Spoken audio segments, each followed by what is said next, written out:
जय Jinendra. Ma'am literature एक review. Doubt पूछूं। जी जी पूछिए। हाँ, अभी आपने जो बोला ना कि कंटेंट जो हमने बनाया है उसको फॉर्मेट कैसे करना है, तो ये भी लिटरेचर रिव्यू के अंदर ही आएगा। लिटरेचर रिव्यू बोले तो जो इस पे पहले काम हो चुका है वो हम लोग देखने वाले हैं ना। जी जी, हाँ। वही देखने वाले हैं, बट वो भी कंटेंट हमें कोई फॉर्मेट के हिसाब से लिखना लिखना पड़ता है। ओ- ओके। ओके। हाँ। ओके। तो जैसा आपने ही बोला, हाँ। आपके ही लाइन को मैं कंटिन्यू करती हूँ। साहित्य समीक्षा यानी कि लिटरेचर रिव्यू। साहित्य समीक्षा यानी कि लिटरेचर रिव्यू एक सर्वे है स्कॉलरली सोर्सेस का। जितने भी आपके शोध है, वो सारे शोध को आप एक जगह पे रखना चाहते हो, संक्षिप्त तरीके से उसको रखना चाहते हो, ताकि आपको भी समझ आए कि आपने कितने सारे सोर्सेस का रिव्यू किया है। और जो जो लोग आपके रिसर्च को, शोध को पढ़ेंगे, देखेंगे, उनको भी समझ आएगा कि आपने कितने सारे पब्लिकेशंस, कितने सारे पेपर्स पढ़े हैं, कितने सारे बुक्स पढ़े हैं, उसके बाद आप अपने शोध में अपनी बातें रख रहे हैं। तो ये जो लिटरेचर रिव्यू है, साहित्य समीक्षा है, वो जितने भी आपके जो सोर्सेस होंगे, उसका एक ओवरव्यू होगा। जितने भी आपके सोर्सेस होंगे, उसका एक प्रकार से एक कंपाइल्ड फॉर्म में आप चीजों को रखोगे एक जगह। तो ये कलेक्शन होता है जो सबसे ज्यादा इंपॉर्टेंट और रेलिवेंट पब्लिकेशंस है। आज के जमाने में जो भी पब्लिकेशंस आए हैं, जो भी पब्लिशर्स ने जो भी नए नए पेपर्स रिलीज किए हैं, उसको आपने पढ़ा, उसमें आपके टॉपिक्स मैच करते हैं, वो टॉपिक्स को जो मैच करते हैं उसको आपने एक जगह पे लिखना शुरू किया, तो वो हो गया आपका लिटरेचर रिव्यू। तो यहाँ पे जो सबसे इंपॉर्टेंट लिटरेचर रिव्यू में होना चाहिए, वो है कि जो भी आप किताब लेंगे, जो भी आप पेपर लेंगे, उसका डिस्क्रिप्शन। उसका डिस्क्रिप्शन यानी कि आपने कहाँ से ये किताब ली है, ये किताब कौन सी है, इसके ऑथर कौन से है, ये चीजें आपकी रिव्यू में होना चाहिए। दूसरा जो पॉइंट है, ऑथर का रेफरेंस। जो भी बुक के ऑथर है, वो उनका रेफरेंस आप अपने साहित्य समीक्षा यानी कि लिटरेचर रिव्यू में लेंगे। फिर जो मेन मेन पॉइंट्स जो होंगे पब्लिकेशंस के, वो रखेंगे। और कितना कंट्रीब्यूशन दिया है आपके टॉपिक में। कोई भी आपकी टॉपिक होता है, जैसे कि आपने योग पे लिखना शुरू किया कि म्यूजिक जो है, म्यूजिक योग में कितना कंट्रीब्यूशन करता है, यह आपका एक शोध का टॉपिक है। अब ये शोध के टॉपिक के लिए आप म्यूजिक से रिलेटेड जितने भी पब्लिकेशंस हैं, आप उसको पढ़ोगे। वो पब्लिकेशंस पढ़ने के बाद जो जो पॉइंट्स आपको लगते हैं कि वो आप को अपने पेपर्स में इंक्लूड करना है, जो जो आपको लगता है कि ये बुक्स मुझे अपने पेपर्स में इंक्लूड करना है, वो पर्टिकुलर पब्लिकेशंस की आप लिस्ट बनाओगे, और वो लिस्ट को अपने रिव्यू में आप दर्शाओगे। तो यहाँ पे ये चीज हमें क्लियर होनी चाहिए कि हमारे साहित्य समीक्षा का पर्पस क्या है। पर्पस ये है कि हमारे जो भी कंसेप्ट्स है, उसको एक स्टैंड देना है, उसके उसको एक प्रॉपर तरीके से उसके रिलेटेड आर्ग्यूमेंट्स रखने हैं, ताकि लोगों के लोगों का ट्रस्ट आपके पेपर में बढ़ जाए। कोई भी पॉइंट्स आपका अगर आपको प्रूफ करना है, अगर चेतना के बारे में, शरीर के बारे में, किसी भी चीज के बारे में अगर आपको प्रूफ करना है, और आप 10 अलग अलग प्लेसेस से वैसे विचार और ऐसे विचार जो जिसने दिए हैं उनके बारे में अपने पेपर में लिखते हैं, तो आपका जो ट्रस्ट है, आपका जो रिसर्च का ट्रस्ट है, लोगों में वो बढ़ जाएगा। ठीक है। तो लोगों को आपके रिसर्च, आपके शोध में ज्यादा से ज्यादा भरोसा होने लगेगा। सो यहाँ पे अपना पर्पस क्या होना चाहिए, वो हमें जानना बहुत इंपॉर्टेंट होता है। कोई भी शोध लिख रहे हैं, तो वो शोध में जो रिव्यू आप लिखोगे, लिटरेचर रिव्यू, उससे रिलेटेड जो कंसेप्ट्स जो आप ले रहे हो डिफरेंट डिफरेंट किताबों से, वो कंसेप्ट्स आपको प्रॉपर तरीके से मेंशन करना है अपने लिटरेचर रिव्यू में। फिर आपको रिसर्च करनी पड़ेंगे, बहुत सारे टेक्स्ट को पढ़ना पड़ेगा जो कि आपके टॉपिक से मैच करते हैं, जो कि काफी अच्छे अच्छे स्कॉलर्स ने बताए हैं। वो टॉपिक को समझ के, आप उसके पब्लिकेशंस को समझ के एक लिस्ट बनानी पड़ेगी। इंडेक्स, एक लिस्ट आप बना के तैयार कर लो, कहीं भी कर सकते हो। अगर आप टेक फ्रेंडली नहीं हो, सिस्टम में काम करना पसंद नहीं करते हो, तो आप अपनी नोटबुक में भी वो लिस्ट बना के रख सकते हो। कौन कौन सी किताबें फॉलो कर रहे हो, कौन कौन से पब्लिकेशंस फॉलो कर रहे हो, वो सारी आपने लिस्ट बना के रख दी। और कौन सा किताब, कौन सा पेपर आपको ज्यादा से ज्यादा सपोर्ट कर रहा है आपका पेपर लिखने के लिए, वो सबका एक प्रॉपर लिस्ट बना के आप रख दोगे, तो वो सारी चीजें आपको अपना लिटरेचर रिव्यू तैयार करने के लिए काफी हेल्पफुल होगा। फिर ये चीज आपको नहीं भूलना है कि आप रेफरेंसेस प्रॉपर तरीके से रख रहे हो। रेफरेंसेस क्या हो गया, अभी मैं आपको दिखाऊंगी कि रेफरेंसेस क्या होता है। और रेफरेंस के फॉर्मेटिंग्स होते हैं, जैसे आप पूछ रहे थे कि क्या फॉर्मेट फॉलो करना है। तो जब रेफरेंस लोगे, रेफरेंस मतलब जो भी किताब आप ले रहे हो अपने शोध के लिए, वो किताब कौन सी है, वो किताब के ऑथर कौन से है, ये सारा चीज हो गया रेफरेंस। उसको किस फॉर्मेट में लिखना है, तो वो गाइडलाइंस आपको बता दी जाएगी कि या तो आप एपीए फॉलो करो, जो कि American psychological association, MLA format follow करो, कोई भी फॉर्मेट फॉलो करो, पर आपको प्रॉपर तरीके से उसको करना पड़ेगा। अब मैं आपको एक सैंपल लिटरेचर रिव्यू बताऊंगी, सैंपल लिटरेचर रिव्यू। और यहाँ पे लैंग्वेज का कोई इशू नहीं है, यहाँ पे सिर्फ आपको समझना है कि लिटरेचर रिव्यू कैसे लिखा जाता है।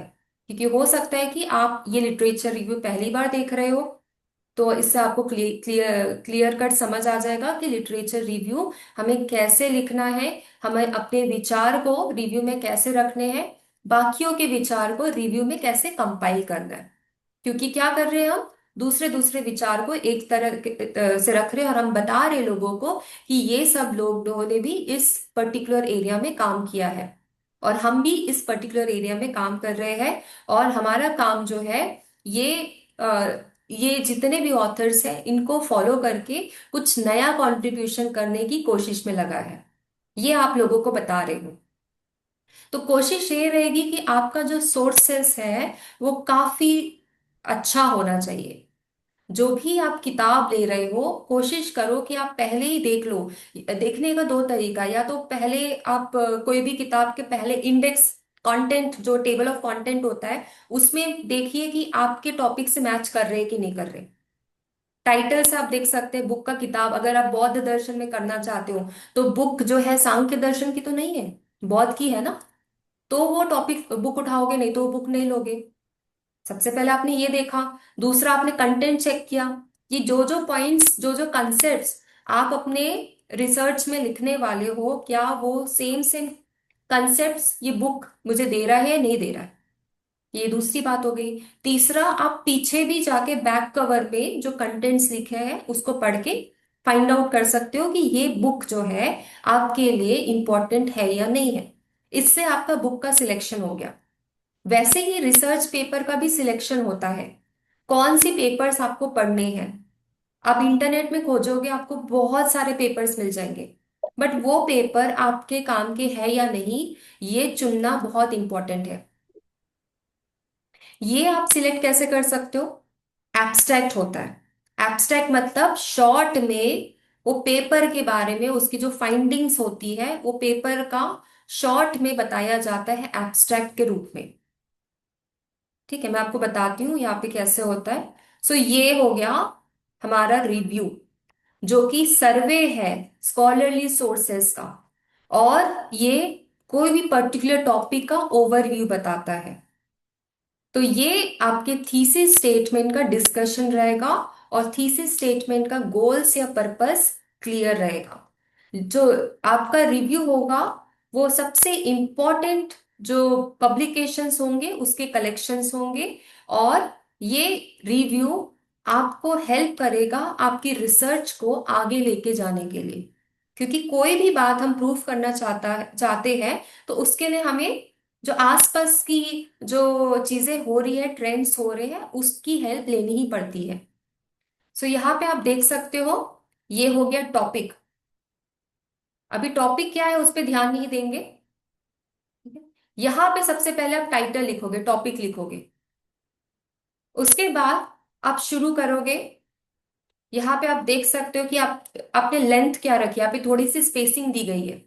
तो ये सारी फॉर्मेटिंग जो होती है वो काफी इंपॉर्टेंट होता है। जब भी हम लिटरेचर रिव्यू या कोई भी वर्क करते हैं जो स्कॉलरली वर्क है, उसके लिए फॉर्मेटिंग काफी इंपॉर्टेंट होता है। फिर यहाँ पे आप जो शुरू करोगे, उसके बाद शुरू करते समय आप बताओगे लोगों को कि आप किस बारे में टॉपिक डिस्कशन, किस बारे में आप लिख रहे हो। आप अपने टॉपिक के बारे में थोड़ा सा लोगों को ब्रीफ करोगे। आपका टॉपिक योगा है तो आप योगा के बारे में बताओगे कि योगा योगा से, योगा और म्यूजिक से हमारी लाइफ हेल्दी होती है, और इस विषय में मैं अपना शोध कर रही हूँ। इस विषय में शोध करने से लोगों का बहुत ही फायदा होगा। और मुझे ऐसा लगता है कि ये शोध करके जो लोगों की तकलीफें हैं, जैसे कि डायबिटीज हो गया, और भी बहुत सारे जो जो उनकी प्रॉब्लम्स है, उसको हम ठीक कर सकते हैं। तो आप अपने रिसर्च में क्या करना चाहते हो, वहां से आप शुरू करोगे। ओके। जैसे कि ये आपका फर्स्ट पैराग्राफ में आ जाएगा। शॉर्ट में आप बता दोगे कि आपको क्या करना है, आप किस लिए ये रिव्यू कर रहे हो, ये आप फर्स्ट पैराग्राफ में आप क्लियर कट बता दोगे। उसके बाद आप शॉर्ट शॉर्ट टाइटल्स भी दे सकते हो आपके टॉपिक से रिलेटेड। जैसे कि हमारा आज का टॉपिक रहा कि म्यूजिक। म्यूजिक जो है वो हमारे योग में काम आता है, और उससे हमारी हेल्थ इंप्रूव होती है। ये एक सैंपल टॉपिक ले लिया। अब यहाँ पे सैंपल टॉपिक में, ये पर्टिकुलर टॉपिक में बहुत सारे कंसेप्ट हैं। मैं म्यूजिक के बारे में बताऊंगी, मैं योगा के बारे में बताऊंगी, और म्यूजिक एंड योगा के बीच में क्या संबंध है, मैं ये बताऊंगी। योग लोगों को, जो लोगों के जो स्वास्थ्य है उसके लिए कैसे काम आता है, मैं वो बताऊंगी। म्यूजिक, संगीत कैसे काम आता है, मैं वो बताऊंगी। तो ये मेरे बहुत सारे छोटे छोटे टॉपिक्स हैं। तो टॉपिक्स को बताने के लिए मैं यहाँ पे सब टाइटल्स लूंगी। जैसे आप देख रहे हो, यहाँ पे मेन टाइटल हो गया, और उससे जो छोटा जो टाइटल हो गया वो हो गया सब टाइटल। तो छोटे छोटे सब टाइटल्स के रूप में मैं अपनी बातों को यहाँ पे लिखना शुरू करूंगी। सो जो लिटरेचर रिव्यू आप करोगे वो बहुत ही ऑर्गेनाइज्ड होगा। वो एकदम रैंडम नहीं होगा कि आपने आज योगा के बारे में लिख दिया, फिर दूसरे पेज में म्यूजिक के बारे में लिख रहे हो, फिर तीसरे पेज में फिर से योगा के बारे में लिखा, फिर फोर्थ पेज पे योगा एंड म्यूजिक को कनेक्ट कर दिया। आपको ऐसे नहीं करना है। ठीक है। कैसे करना है?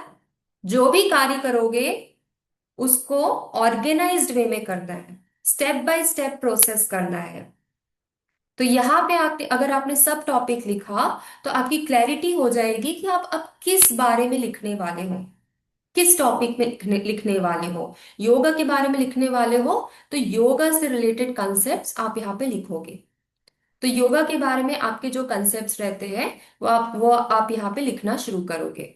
उसके बाद आप जो कंसेप्ट आप दूसरी किताब से निकाले हो, ठीक है, यहाँ पे आपको बहुत अच्छे से समझना है। कभी कभी क्या होता है कि हम दूसरे किताब से जो जो पढ़ा हुआ है वो लिख देते हैं, और उसको प्रॉपर सोर्स साइटेशन नहीं करते। मतलब हम नहीं बताते कि हमने कहाँ से लिया है, और फिर लोगों को लगता है कि हमारे विचार है। बट ऐसा नहीं होता, वो किसी और के विचार होते हैं, और वो हम अपने विचार मान के उसको पब्लिश करवा देते हैं। तो वो गलत है, वो एथिकली रॉन्ग है, वो नहीं करना है। तो जैसे आपने यहाँ पे कोई स्टेटमेंट लिखा, जो कि आपने जो योगा की कोई किताब है, या तो पतंजलि का सूत्र है, वहां से आपने ये अपने वर्सेस निकाले हैं। तो ये वर्सेस आपको यहाँ पे लिखना है, और ब्रैकेट में यहाँ पे देख सकते हो, यहाँ पे ऑथर का नाम लिखा है, और ऑथर के नाम के बाजू में कौन से साल का पब्लिकेशन वो लिखा है। 2005 का पब्लिकेशन है तो 2005 लिखा है, और ऑथर का नाम लिखा हुआ है। तो ऐसे आपको मैम, स्टार्ट करना है। जी बोलिए। मैम मतलब ये लिटरेचर रिव्यू हेडिंग के अंदर अपन को सब टॉपिक्स लिखना है, हम्म। एक शॉर्ट स्टेटमेंट लिखना है जो भी कंटेंट रहेगा, और हम्म। उसके ब्रैकेट में उसका बुक, कौन सी बुक से या रेफरेंस लिया है, रेफर करा है, या रिसर्च आर्टिकल, वो लिखना है वहां पर ऐसा। हाँ हाँ, अगर आपने कहीं से वो पॉइंट्स निकाले हैं तो वो पॉइंट्स को आपको वहां मेंशन करना है। पॉइंट्स कहाँ से तो निकाले मैम, हैं वो आपको मेंशन करना है। तो इसके पहले अपना इंट्रोडक्शन जो रहता है उसमें और फिर लिटरेचर रिव्यू में दोनों सेम ही, सिमिलर पॉइंट्स ही आएंगे ना मैम? नहीं, सिमिलर पॉइंट्स नहीं आएंगे। इंट्रोडक्शन में तो आप ओवरव्यू बताओगे अपने रिसर्च का। ओवरव्यू मतलब आप ये रिसर्च में क्या करने वाले हो, कौन कौन से हम्म। कंसेप्ट्स आप कवर करने वाले हो, ये एक ओवरव्यू बताओगे। फिर जब हम्म। लिटरेचर रिव्यू के बारे में बात आ गई तो आप जो किताब है, किताब में कौन कौन कौन से कॉन्सेप्ट, कौन कौन सी किताबें से आप निकाल रहे हो, वो सारे पॉइंट्स यहाँ पे रखने वाले हो। जैसे कि अगर आपने यहाँ पे पतंजलि की कोई सूत्रास निकाले हैं, या कुछ योगा की कोई रिसेंट की बुक आपने उससे अपने कंसेप्ट्स निकाले हैं, तो यहाँ पे आपको वो बुक मेंशन करना है। और साथ ही साथ वो बुक से आपने कितने कंटेंट्स यहाँ पे लिए हैं, वो सब आप यहाँ पे मेंशन कर सकते हैं कि दिस बुक, ये किताब जो है, ये कंसेप्ट्स को समझाने के लिए काफी हेल्पफुल रहा था। और ये कंसेप्ट से हमने जो योग और जो संगीत है उसके बीच का कनेक्शंस हम समझ पाए हैं। और वही बुक के साथ अब बुक के ऑथर का नाम और ईयर ये दोनों डाल सकते हो। ठीक है। तो लिटरेचर रिव्यू, मतलब जैसे मैं आपको फिर से बता रही हूँ, रिव्यू मतलब क्या होता है, जितने भी सोर्सेस है उसको कंपाइल करके एक जगह पे रखना, वो हो गया लिटरेचर रिव्यू। ठीक है। और इसका लिमिट कितना बड़ा हो जाएगा फिर, ये लिटरेचर रिव्यू कितना पेजेस का चाहिए, ऐसा कुछ? ऐसा कुछ फिक्स नहीं है, बट ये कोशिश रखना है कि जो मेन मेन सोर्सेस है, प्राइमरी सोर्सेस के बारे में तो एटलीस्ट लिखना है।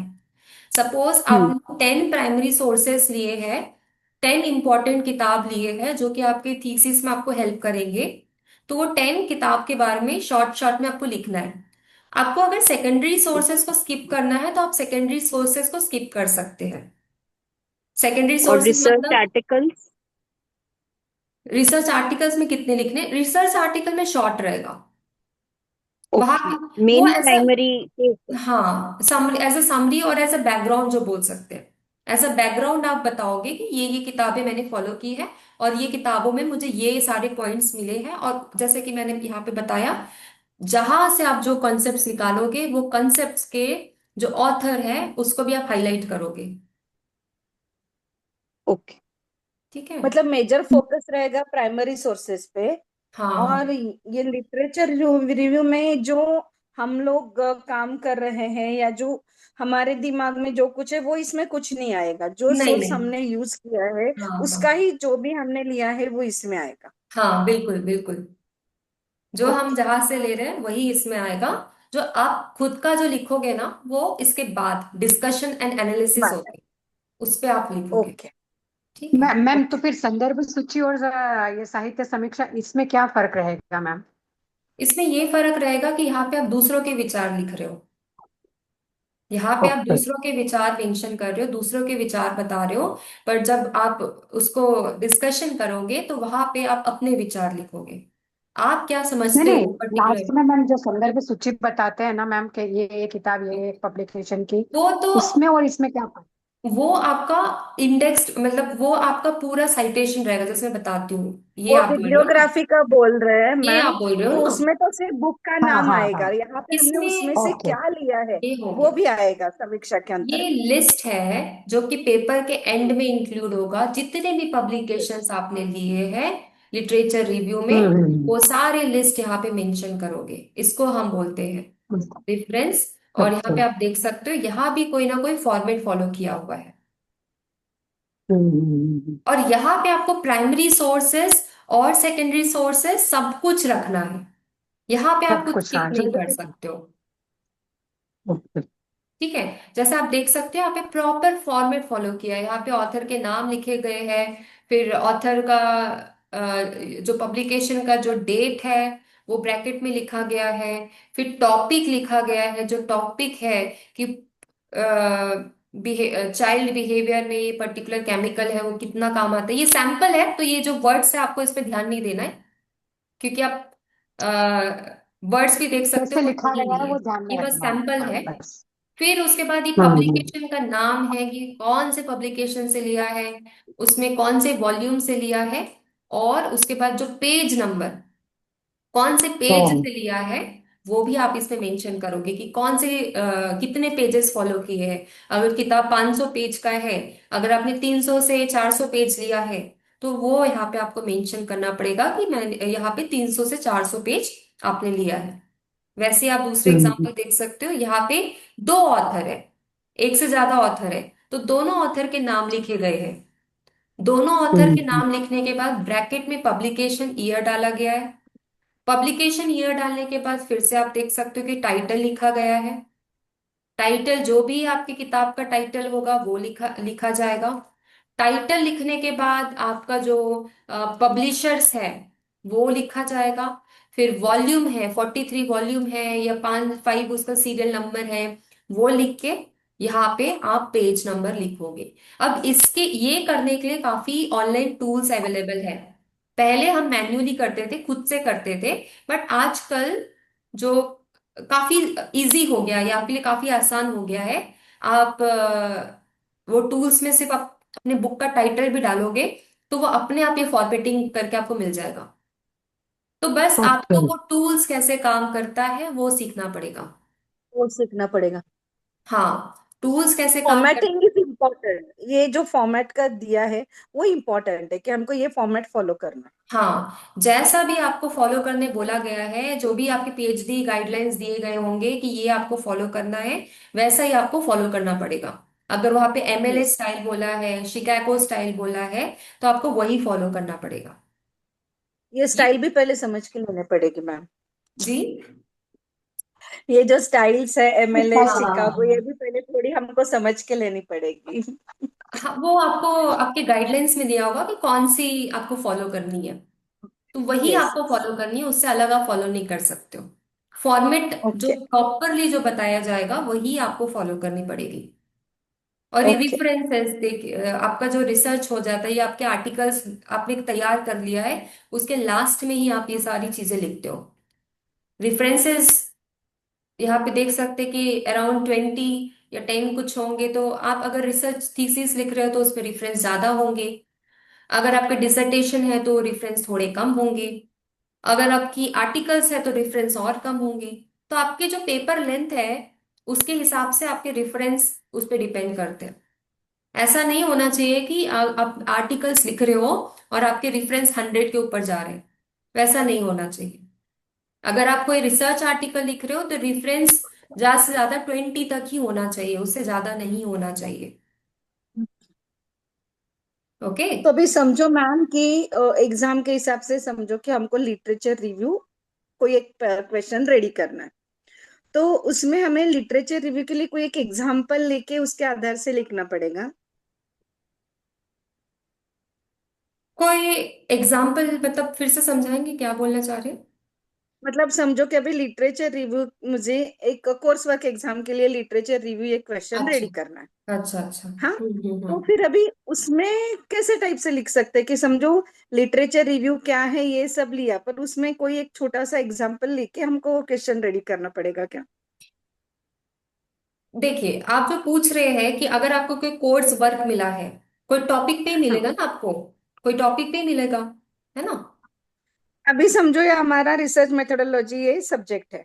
जी। अभी हमको हम्म इसमें असाइनमेंट्स रहेंगे बोलो, या हमारा कोई एग्जाम होगा ये इसमें, तो अभी हम्म। हमको अगर इस पे लिटरेचर रिव्यू इस पे अगर हमको लिखने को बोला जाए, तो आप क्या तो लिखोगे? हमें क्या लिखे हम लोग? हाँ। अच्छा, लिटरेचर रिव्यू हाँ। पहले क्या होता है आपको समझ आया, लिटरेचर रिव्यू क्या होता है वो लिखोगे। यस। हाँ।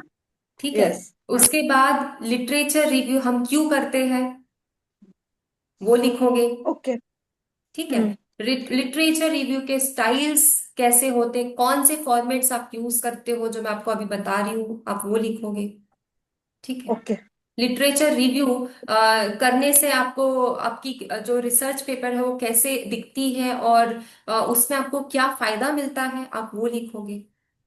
ओके। यानी कि उस पॉइंट से रिलेटेड आपको जो आपको लिटरेचर रिव्यू को जो सपोर्ट करते हैं, लिटरेचर रिव्यू एक नया दिशा देता है आपके रिसर्च को। वो आप बताओगे कि लिटरेचर रिव्यू करने से आपका जो टॉपिक है उसके आर्ग्यूमेंट्स को सपोर्ट मिलता है, उसको गाइडलाइंस मिलती है, और आपका जो पेपर है वो एक सही डायरेक्शन में जाता है। तो ये सारी चीजें बताएंगे। और यहाँ पे जैसे कुछ पॉइंट्स लिखे हैं। लिटरेचर रिव्यू टॉपिक को ऑर्गेनाइज करता है, इंफॉर्मेशन को एक साथ हाँ। कलेक्ट करता है, एकेडमिक कॉन्ट्रीब्यूशंस में हमें हेल्प करता है। ये सारे पॉइंट्स आप लिटरेचर रिव्यू में लिखोगे। ओके। ओके। और यस, थैंक यू मैम। तो कैसे एक बेसिक हम लोग एक इंफॉर्मेटिव लिख के रखे ना, तो हमको भी वो एक यूजफुल हो जाएगा स्टडी के हिसाब से। हाँ, तो ये आपको देखना बहुत इंपॉर्टेंट था कि लिटरेचर रिव्यू जो होता है करते कैसे हैं। क्योंकि जब तक हम खुद नहीं करेंगे ना वो चीज को, तब तक हमें क्लियर नहीं होगी कि हमें करना कैसे है। नहीं। क्योंकि ये आपका फर्स्ट टाइम ही होगा कि आप कोई लिटरेचर रिव्यू या लिटरेचर स्टडी करके उसको एक साथ लिखोगे, कलेक्ट करोगे, तो यहाँ गलतियां हो सकती है। पर वहां पे क्या करना है, आपको अपने गाइड से कंसल्ट करना है कि यहाँ पे मैं कैसे कर सकती हूँ, कौन से बुक्स लेने हैं। आपको ये भी कंसल्ट करना पड़ेगा उनसे। कभी कभी होता है कि हमें लगता है कि ये बुक्स हमारे लिए हेल्पफुल होंगे, हम पढ़ना भी शुरू करते हैं, बट क्या होता है कि उसमें से हमें कुछ कंसेप्ट नहीं मिल पाते, है ना। ऐसा भी होता है काफी टाइम। तो वो सारी चीजें भी आपको अपने गाइड से कंसल्ट करनी है कि ये जो किताबें हैं क्या ये मेरे टॉपिक से रिलेटेड है या नहीं है, मैं इसको पढ़ सकती हूँ या नहीं पढ़ सकती हूँ। क्योंकि आपका सोर्सेस काफी इंपॉर्टेंट होता है, और यही चीज आपको लिटरेचर रिव्यू बताता है। अगर आपके सोर्सेस इंपॉर्टेंट नहीं है तो आपके जो शोध है उसको प्रॉपर डायरेक्शन नहीं मिलेगा। ओके। तो एग्जैक्टली, ये इसलिए क्वेश्चन आया था कि जो मुझे मेरे हिसाब से लग रहा है कि बाबा ये मैं पढ़ रही हूँ लिटरेचर जो, वो सही है, पर वो सामने के वाले के हिसाब से भी सही है या नहीं है। यही आया था, तो मतलब वो हमको गाइड से उसका लेना हम्म। पड़ेगा, पूछना पड़ेगा। हाँ, कभी देखो आप फर्स्ट टाइम कर रहे हो तो आपको नहीं समझ आएगा ये बात, इसलिए आपको पूछना पड़ेगा। बट एक बार आप इसमें इसमें आपने करना शुरू कर दिया, तब आपको पूछने की कोई जरूरत नहीं है। तब आप अपने हिसाब से सोर्सेस लेके उसको अपने रिव्यू में रख सकते हो। ठीक है? इसमें और जो रेफरेंस जो लेते हैं हम लोग, ऐसा जरूरी नहीं है कि आप सेंटेंस ले लिए फिर उसका जो सोर्स है उसको ब्रैकेट में डाल दिए। ये तो एक तरीका हो गया।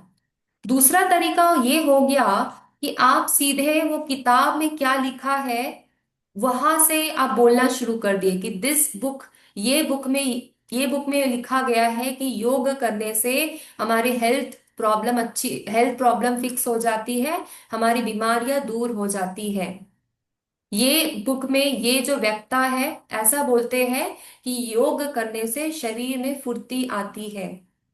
ये आपने कहीं से सेंटेंस निकाला, ये आपने लिखा। यहाँ पे आप लिखना चाह रहे हो कि ये पर्टिकुलर इंसान है, ये हर रोज योगा करते हैं और योग करने से इनका शरीर स्वस्थ होता है। ठीक है। तो यहाँ पे जैसे आप डायरेक्ट नाम से भी शुरू करते हो, ऑथर के नाम से भी शुरू कर सकते हो। यहाँ पे तो आप एक स्टाइल देख लें कि ऑथर का नाम सेंटेंस के अंदर डाला हुआ है, वैसे ही ऑथर के नाम से ही आप डायरेक्ट शुरू कर सकते हो। अगर यहाँ पे कुछ लाइंस होगा तो मैं आपको दिखा सकती हूँ। हाँ, ये देखिए, दिस पर्सन, ये पर्सन का नाम दिया हुआ है, ठीक है, ये पर्सन है, और ब्रैकेट में वो पब्लिकेशन ईयर दिया हुआ है। इन्होंने कंक्लूड किया है कि प्री स्कूल एजेड बॉयज जो होते हैं उनमें कुछ हाइयर एजिटेशन हाइयर होता है, मतलब उनको जल्दी गुस्सा आता है, ऐसा वो कुछ बात बताना चाह रहे हैं। तो यहाँ पे हमने डायरेक्ट ऑथर से शुरू किया है, और उन्होंने ये बात कब बोली है, उनका पब्लिकेशन का ईयर कौन सा है, वो हमने ब्रैकेट में डाल दिया है। तो यहाँ पे जो भी संदर्भ में लिखा जा रहा है उस संदर्भ को प्रूफ करने के लिए डिफरेंट डिफरेंट ऑथर्स को लिया गया है, और वो ऑथर्स को ये सारे स्टाइल्स में हम लिख सकते हैं। या तो हम सेंटेंस पूरा करके ब्रैकेट में ऑथर और ईयर डाल सकते हैं, या तो हम अगर कोई ऑथर की कही हुई बात से शुरुआत कर रहे हैं तो ऑथर का नाम लिख के ब्रैकेट में उनका ईयर डाल के उनके स्टेटमेंट को लिख सकते हैं। जैसे यहाँ भी ओके। आप देख सकते हो, लिविस एक आगे नाम है। 2003 का भी एक दिया हुआ है। हाँ हाँ हाँ, 2003 में बताते हैं कि जो यंग एज के जो लोग हैं उनमें ऐसे कुछ गुण होते हैं, और काफी स्टडीज ने भी ये कंफर्म किया है कि यंगर एज के जो लोग हैं वो ईए के डेवलपमेंट में हेल्प करते हैं। तो ये टॉपिक से हमें हमारा कोई वास्ता नहीं है, हमारा जो टॉपिक रहेगा उसको हमें कैसे लिखना है, बस इसी इसी से रिलेटेड हमको यहाँ पे समझना है रिव्यू के बारे में।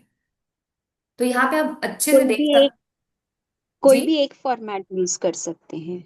हाँ, मतलब जो भी फॉर्मेट के गाइडलाइंस आपको बताए हैं वो यूज कर सकते हैं ओके, ये। हाँ, जो कभी बताएं। कभी होता है कि ये भी काम आता है, कभी कभी होता है कि ये भी काम आता है। ठीक है, ये हमारे ऊपर है कि हमें कौन सा अच्छा लग रहा है और कौन सा वहां पे सब्जेक्ट में मैच कर रहा है। ये चीजें हमें समझ आती है जब हम अपना रिव्यू लिखना शुरू करते हैं। यस। ठीक है, ये आपको अभी नहीं समझ आएगा, बट जब आप रिव्यू लिखना शुरू करोगे तो अब आपको समझेगा कि या ये लूं या ये लूं। ये फॉर्मेट स्टाइल है, फॉर्मेटिंग स्टाइल है। आपकी किताब का नाम का ऑथर कौन सा है, ऑथर ने कुछ बोला, ऑथर का स्टेटमेंट आपने लिख दिया यहाँ पे, और ऑथर ने कब बोला वो ब्रैकेट में लिख दिया। ठीक है, तो ये एक प्रकार का आपका स्टाइल हो गया बोलने का। और रेफरेंस को लिखना बहुत इंपॉर्टेंट है। कोई भी टॉपिक लिख रहे हो, कोई भी कंटेंट लिख रहे हो, उसमें आप देख सकते हो यहाँ पे कितने सारे रेफरेंस दिए गए हैं। आप बोलोगे कि इतने सारे क्यों दिए हैं, क्योंकि ये लिटरेचर रिव्यू है। यहाँ पे अलग अलग सोर्सेस को एक साथ कंपाइल किया गया है, और इसी को हम लोग साहित्य समीक्षा बोलते हैं। और यहाँ पे देख सकते हो अलग अलग टॉपिक्स, सब टॉपिक्स लेके उस कंसेप्ट को एक्सप्लेन करके डिफरेंट डिफरेंट ऑथर्स के पॉइंट ऑफ व्यूज रखे गए हैं। तो सारे लिटरेचर रिव्यू का सब टॉपिक होता है, उस सब टॉपिक का कुछ और बोलने का कुछ मात्रा होगा, और उसको आप प्रूफ करोगे जितने भी पब्लिकेशंस हुए हैं उसके जरिए। ठीक है, तो ये मैंने आपको पहले ही बता दिया कि उसके सब टॉपिक्स होंगे जो कि आपको डिसाइड करने होंगे। तो ऐसा ही आपका लिटरेचर रिव्यू बहुत सिंपल वे में तैयार हो जाएगा, इजीली आपका तैयार हो जाएगा। ध्यान सिर्फ ये रखना है कि रेफरेंस को प्रॉपर साइट कर रहे हैं, फॉर्मेटिंग बराबर लिख रहे हैं, जो भी कंटेंट्स हम डाल रहे हैं उसका सोर्स को प्रॉपरली हाईलाइट कर रहे हैं। तो ऐसे आपको अपना जो साहित्य समीक्षा है वो तैयार करना है। कंटेंट क्या रखना है वो तो आपके गाइड बताएंगे, बट कंटेंट कैसे रखना है वो रिसर्च मेथोडोलॉजी में आप सीखते हैं। यस। ठीक है।